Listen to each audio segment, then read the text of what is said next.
You're standing in a gilded hall where mirrors reflect the same face over and over, not because of the glass, but because of blood. The woman before you wears a crown that weighs more than just gold. Her jaw juts at an unnatural angle. Her eyes, though royal, carry an exhaustion that has nothing to do with the weight of governance. She was born this way, shaped before her first breath by decisions made in council chambers generations ago, where power mattered more than survival, where keeping blood pure meant condemning children to bodies that would betray them from birth. This is what happens when family trees stop branching. If you're watching this from anywhere in the world right now, drop a comment and tell me where. I'm continually fascinated that these hidden stories of genetic tragedy can reach from Europe's oldest archives to your screen, wherever you are. What you're about to hear isn't just history. It's biology weaponized by ambition. For centuries, European royal families practiced something that would horrify modern geneticists. They married their closest relatives deliberately, systematically, generation after generation, cousins to cousins, uncles to nieces. In the most extreme cases, brothers to sisters. The goal was simple: keep power concentrated, keep wealth undiluted, keep the bloodline pure. The cost was catastrophic. Medical records, court documents, and preserved remains tell stories of women whose bodies bore the full weight of this genetic collapse. Some lived with physical deformities so severe they couldn't walk. Others descended into madness that physicians couldn't explain. Many died trying to produce heirs who would continue the same cursed cycle. The question that haunts these archives is simple and terrible. How many generations can you fold a bloodline back on itself before it breaks completely? The mathematics of inbreeding are brutally simple. Every human carries 2 copies of each gene, one from each parent. When parents are closely related, dangerous recessive genes that would normally remain hidden get doubled up, activated, expressed in flesh and bone and failing organs. First-cousin marriages increase the risk of genetic disorders by roughly 3%. Uncle-niece unions double that risk. Sibling marriages, practiced by some dynasties for centuries, create genetic profiles so compromised that modern geneticists struggle to find comparable examples outside of isolated populations or laboratory settings. These weren't occasional accidents, they were policy, written into marriage contracts and celebrated in state ceremonies. The Habsburg dynasty of Austria and Spain provides the most documented example of what happens when this practice becomes tradition. For 200 years, they married almost exclusively within their own extended family, creating a genetic feedback loop that medical historians now study as a case study in dynastic collapse. Their family tree, drawn out in archival records, doesn't branch so much as loop back on itself, names repeating, bloodlines converging until genetic diversity essentially vanished. By the time the Spanish Habsburg line ended in 1700, the final king, Charles II, was so physically and mentally incapacitated that he couldn't chew his own food. His autopsy, preserved in Spanish archives, described a body that seemed to have aged 80 years in 35. But Charles, famous as he is, wasn't alone, and he wasn't even the most genetically compromised member of his family. Maria Antonia of Austria, born in 1669, carried a genetic burden that exceeded even her uncle Charles. Genealogical analysis of her family tree reveals something that shouldn't be possible. Her coefficient of inbreeding was higher than that of a child born to full siblings. How? Because her ancestors had been intermarrying for so many generations that she inherited the same genetic material over and over through multiple pathways. Her great-grandparents appeared in her family tree not once, but 4 or 5 times through different lines of descent. Mathematically, genetically, she was more inbred than should have been biologically viable. She lived, but historical records suggest she suffered from the characteristic Habsburg jaw, a severe underbite caused by mandibular prognathism, so pronounced that speaking clearly was difficult. Court portraits from the era show her face in careful 3/4 view, never straight on, suggesting that artists were instructed to minimize the visibility of her deformity. She married her cousin naturally and bore children who inherited the same compressed genetics. The cycle continued. Moving further back in time, to an era when gods walked among mortals, at least according to official doctrine, we find an even more extreme example. Ancient Egypt's royal families practiced full sibling marriage as religious policy. Pharaohs were considered divine, and divinity could not be diluted with common blood. Brothers married sisters routinely, generation after generation, for thousands of years. When archaeologists opened Tutankhamun's tomb in 1922, they found more than golden treasures. In side chambers lay 2 tiny coffins, intricately decorated, containing the mummified remains of stillborn infants. Modern DNA analysis, published in the Journal of the American Medical Association in 2010, revealed that these were Tutankhamun's daughters, born to him and his half-sister wife, Ankhesenamun. The same analysis showed that Tutankhamun himself was the product of a union between full siblings. His parents, Akhenaten, and an unnamed sister wife, had created a genetic profile so compromised that Tutankhamun suffered from multiple conditions: a severe foot deformity requiring him to use a cane, a cleft palate, and likely Köhler disease, a rare bone disorder. He died at 19, possibly from complications of a broken leg that his compromised immune system couldn't fight off. His daughters never drew breath. Mummy 317A and 317B, as they're catalogued in Cairo's Egyptian Museum, show severe spinal abnormalities and signs of genetic disorders incompatible with life. They were the genetic endpoint of a 1,000-year experiment in keeping blood pure. The divine bloodline had folded back on itself so many times it could no longer sustain life.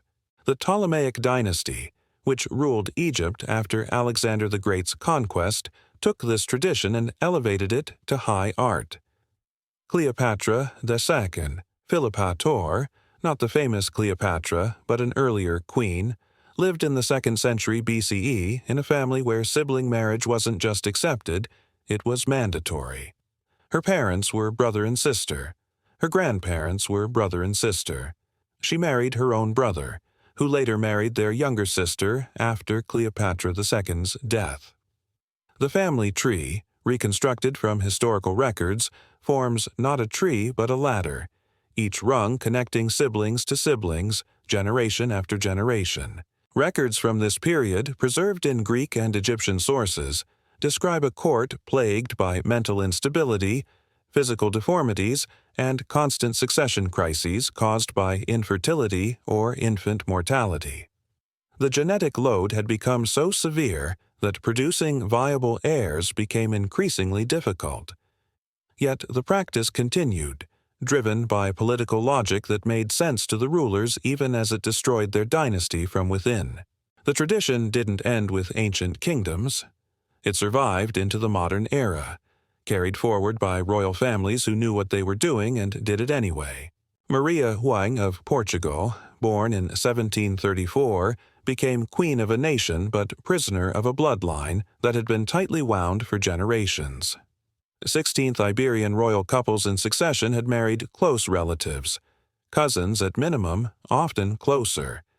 When Maria's time came, she married her own uncle, continuing the pattern. She bore 6 children. 3 died in infancy or childhood. Historical medical records suggest genetic disorders played a role in these deaths, though precise diagnoses are impossible at this remove. But the genetic curse wasn't just physical. As Maria aged, she began to show signs of severe mental deterioration. She suffered from what court physicians described as religious melancholia, probably a form of severe depression or psychotic disorder, becoming convinced that she would be damned to hell for her sins. She heard voices, saw visions, became unable to govern. In 1792, her son was appointed Prince Regent, taking over her duties while she lived on in increasing isolation. Her mind shattered by something physicians couldn't understand and we can only speculate about. Was it purely genetic? partly environmental. The historical record can't say for certain, but it's notable that mental illness appeared with striking frequency in European royal lines characterized by intensive inbreeding. Marie Antoinette's lesser-known relative, Marie-Louise Élisabeth d'Orléans, born in 1695, lived a life that reads like a Gothic tragedy written in blood. Her father had been forced into marriage with his own first cousin, an illegitimate daughter of Louis XIV, as part of complex political maneuvering. Marie-Louise Elizabeth, as the eldest surviving child, was married at 14 to yet another cousin, Charles, Duke of Berry. She bore 3 children in rapid succession. All 3 died in infancy or early childhood. Contemporary accounts describe her as increasingly desperate, turning to alcohol for solace at an age when she should have been celebrating motherhood.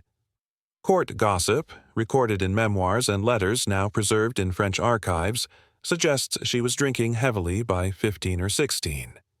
Was she drowning sorrow over her lost children, seeking escape from a marriage and life she hadn't chosen?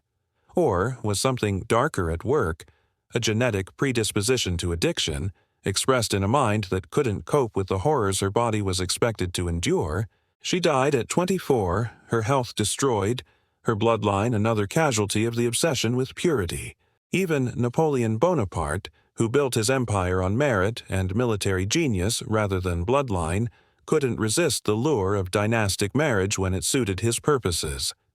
His second wife, Marie-Louise of Austria, came from one of the most intensely inbred families in Europe.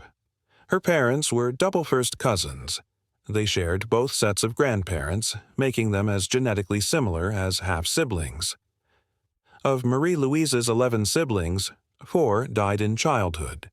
She herself had only 4 unique great-grandparents instead of the normal 8, a level of genetic compression that scientists today only see in extremely isolated populations. Napoleon married her specifically to produce a legitimate heir and connect his new dynasty to old European royalty. She did produce a son, but the genetic legacy of her compressed bloodline may have played a role in his early death and the ultimate failure of Napoleon's dynastic ambitions. The practice wasn't limited to Europe or the ancient world. It appeared wherever power became concentrated, and families sought to keep it that way. But the European royal families left the most detailed records, allowing modern geneticists to reconstruct exactly what happened when human bloodlines were intentionally narrowed generation after generation. By the late 19th century, as Mendel's work on genetics became understood and medical science advanced, the terrible cost of these marriages became impossible to ignore. Queen Victoria's family, though not as intensely inbred as the Habsburgs, carried hemophilia, a genetic disorder that appeared in several of her descendants and played a small but notable role in the Russian Revolution, when Tsarevich Alexei's illness influenced his mother's desperation and political decisions. The practice slowly declined through the 20th century. Modern royal families, aware of the genetic risks and facing public scrutiny impossible in earlier eras, began marrying outside their immediate circles. By the time DNA analysis became available, scientists could finally quantify what court physicians had suspected for centuries. These marriages had created genetic catastrophes that affected not just individuals, but entire dynastic lines. Studies published in genetics journals over the past 2 decades have analyzed the Habsburg jaw using facial recognition software and genealogical records, confirming that the deformity worsened with each generation of inbreeding until it reached Charles II's severe manifestation. Research on ancient Egyptian royal mummies has revealed patterns of genetic disease consistent with multi-generational sibling marriage. Even Tutankhamun's famous golden death mask, examined closely, shows subtle signs of the physical abnormalities his actual body bore: a slightly elongated skull, features that suggest the genetic burden he carried. The women in these stories, and there are dozens more beyond the ones detailed here, weren't simply victims of bad luck or mysterious diseases. They were casualties of a system that valued political consolidation over human welfare, that treated bodies as vessels for bloodlines rather than as people with their own right to health and choice. Some, like Maria True of Portugal, lived long enough to see their minds betray them. Others, like the infant daughters of Tutankhamun, never lived at all. Still others, like Marie Louise Elizabeth, sought escape through whatever means available in an era that offered few options. What's most haunting isn't just the individual tragedies, but the fact that everyone involved knew what they were doing. Court physicians kept detailed records of the health problems that appeared in royal families. Genealogists tracked bloodlines meticulously. By the 18th century, if not earlier, educated people understood that cousin marriages carried risks. Yet the practice continued because power trumped every other consideration. The final chapter of this story hasn't been fully written. As recently as the early 21st century, isolated communities, not royal families but small groups cut off from broader society by geography, religion, or choice, have been discovered where intensive inbreeding has created health crises that mirror the royal examples. Modern genetics can now identify and counsel individuals at risk, can offer choices that weren't available to Maria Wee or Marie Louise or the nameless infant daughters of pharaohs. But the historical record stands as a testament to what happens when power becomes the only value that matters, when the purity of bloodline justifies condemning children to broken bodies before they're even born. The pursuit of royal supremacy often overshadowed the inherent rights of individuals, reducing them to mere vessels for dynastic ambitions. The Habsburg jaw, characterized by its grotesque underbite and deformities. The shattered minds of the Portuguese royal family, who suffered under the weight of inherited madness. The tiny coffins found in Tutankhamun's tomb, these are not just historical curiosities. They are monuments to the human cost of obsession, warnings inscribed in bone and meticulously preserved in archives waiting to be uncovered. Each of these stories is a chilling reminder of the fragility of human life when it is entangled in the relentless pursuit of power. The Habsburgs, for instance, thought they could secure their reign through strategic marriages that kept bloodlines pure. Yet the very purity they sought became their downfall. Their family tree, a twisted vine of intermarriage, led to a genetic feedback loop that reduced the vitality of their lineage. Charles II, the last of the Spanish Habsburgs, became a symbol of this collapse, his body a testament to the catastrophic effects of generations of inbreeding. His inability to chew, compounded by a host of physical and mental ailments, illustrated the tragic consequences of a family that prioritized lineage over well-being. Similarly, the Portuguese royal family, with its tightly wound bloodlines, suffered immensely. Maria Fur's descent into madness serves as a harrowing account of how the weight of inherited traits can crush not just the body, but the spirit. Her struggles were compounded by the burden of expectation placed upon her by a lineage that valued power above all else. As she spiraled into what was characterized as religious melancholia, the line between duty and personal suffering blurred. The historical records paint a picture of a woman trapped in a gilded cage, her mind unraveling under the strain of a legacy she did not choose. The tragedy deepens when we consider the tiny coffins of Tutankhamun's stillborn daughters, buried alongside their father in a tomb rich with artifacts yet devoid of life.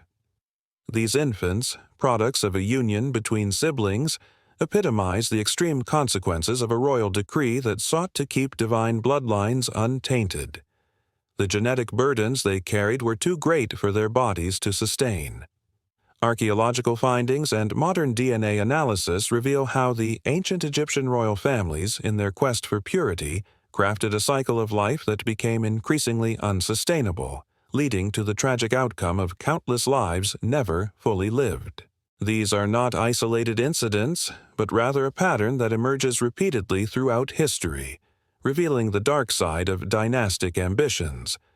They are what happens when family trees stop branching and fold back into themselves, when power matters more than people, when bloodlines are valued more than the very essence of humanity.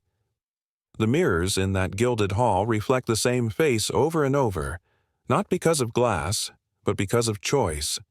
Generations ago, someone decided that keeping everything within the family was worth any cost, that the allure of power justified the sacrifice of health, happiness, and even life itself.